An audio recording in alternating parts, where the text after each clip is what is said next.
CFL Combine going on in Regina. Starting tomorrow is when they get their athletic gear on and start running around. Today is kind of the coaches and the managers and all that. He's live with us, standing by right now. Let's throw it over to Dave Thomas, who's got Jeremy O'Day with him. Well, guys, joined by Jeremy O'Day, the Vice President of Football Operations, General Manager of the Saskatchewan Roughriders. What's the emotion set, or what's your thought process as we enter this CFL Combine? It's always an exciting time when you get to see the next group of players that are coming up, either through youth sports or NCAA or even some cases junior football. So it's always nice to kind of get them all in one place and have your whole staff here, where your staff can converse with them and evaluate them. And it's just, this is what we're doing for a living. So it's pretty exciting when you get to come out and watch football players and talk ball. The football athletes talk about evaluation, but they also say the ultimate job interview. So can you really be that swayed that much, doing all the homework that you've done on these guys previously to this weekend? I would say that players can move up or down a couple rounds through the combine. I think if they don't test out well, or if they test out really well, they can move up. If the interview doesn't go well, there's some players that we've interviewed in the past and we're not so sure that this is a guy for the Roughriders. And so that's what we try to figure out through the interview process is will he fit in with our team? Will he make us better from a personality standpoint? And then the testing kind of takes care of itself. It's really just you're looking for a range for the players to be in. Obviously, some players will test out better, but there's not many times where 5 years into a player's career we look back and say, well, what do you run the 40 in? So it's used now, but I said once they're into the league, it really comes down to how you play football. But all this is just one piece of the resume, right? So you can look at their testing and how they measure versus the other guys that are in the combine, but you're ultimately also looking at the tape. You're reaching out to their coaches and getting feedback on their coaches, former teammates, strength coaches, and it all goes into one big evaluation. I would love to say that, I completely understand analytics. The numbers I can see, but I don't understand what goes into them. But when you view analytics, is there the eye test as well that you need to pass, and is one more important than the other? The eye test, you can only see so much from looking at a person standing there in front of you. You do need to know what he's going to measure in at, what he's, how tall he is, what his weight is going to be.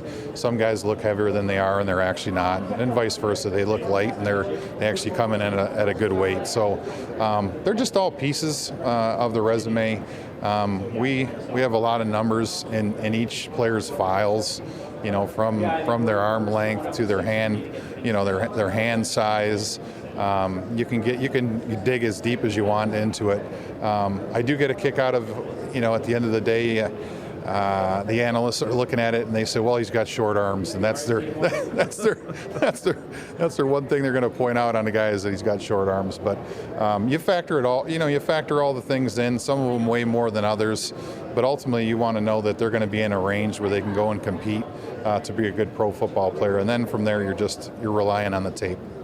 If someone was analyzing my performance right now, they'd be upset that I'm about to editorialize. I think it's unfair to try to pit combine classes against one another, being stronger or weaker than one. But what type of caliber athlete do you feel is involved in this year's combine class? I think, everyone always asks, how's the class? And, ultimately there's always some positions that are strong and some maybe that aren't as strong. You feel like there's going to be more depth, which all those things weigh into your philosophy of how you're going to draft. So if you feel like, there's four really good defensive linemen that are on the board still, and you think you might get them in a later round, you might tend to take a different player just because there's not as many quality players in a different position. But it's all based off of your needs and the strength of the draft. So I always say that there's good players in the draft in every position. I just think sometimes there's a little bit more depth in certain positions in every draft class. I think that this draft class in particular, I don't think we're going to have as many of the Canadian players that are getting drafted in the NFL. So it should lead for a good group of players for us to pick from. I know you're busy. Two quick questions. Number one, when you look at this weekend as a whole, I'm sure you've devised a game plan going forward. We're going to make sure we talk with this athlete or see how they do in this battle drill. Does that game plan, though, change? Do you have audibles that may happen over the course of the weekend? It does. We submit our interview list of players that we want to talk to prior to the combine, and some things can change during the combine. If someone comes in and they test really well and you said, I don't know if he's on our interview list, we can change it. For the most part, we can also get on the phone with them after the combine. A lot of our local players, we actually will bring them over to the stadium and interview them at the stadium versus using a spot during the combine. So we usually catch the local guys right in our own house whenever it's possible. But it can change. You might be going into the draft with your draft board set up or your grades on a particular player, and he kind of pops during the combine, and you said, what, maybe we need to go back and take another look at him and see if we evaluated him correctly. So it's really just checks and balances through the combine, and but you can change as you need to.